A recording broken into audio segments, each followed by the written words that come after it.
রানাঘাট লোকসভার প্রাক্তন সাংসদ কমরেড অবকেশ দাস আসন্ন পৌরসভা বিধানসভা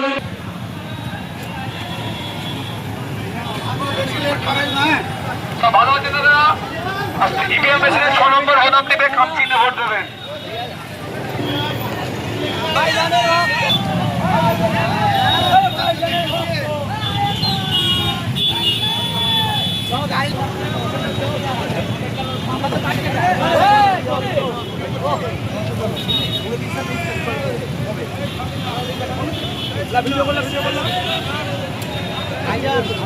আগামী 29 এপ্রিল কালীগঞ্জ বিধানসভা থেকে আপনারা সবাই জানেন যে তিলোত্তমা একটা কুকুরে বাচ্চাকে বোম ছুঁড়ে তৃণমূলের দুষ্কৃতী মেরেছিল।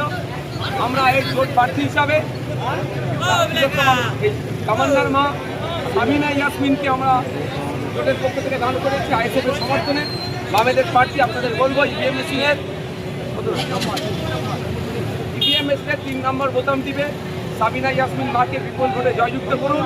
এই লড়াই চললে আগামী দিনে কোনো শিশু না মৃত্যু হয়, শিক্ষা লড়াই চলবে, স্বাস্থ্যের লড়াই চলবে। ধন্যবাদ সবাইকে।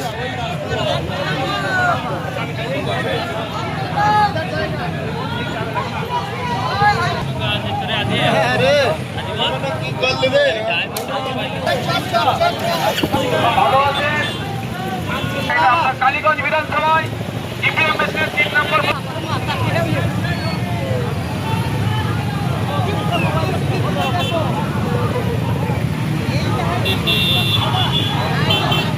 Ay, ay, ay,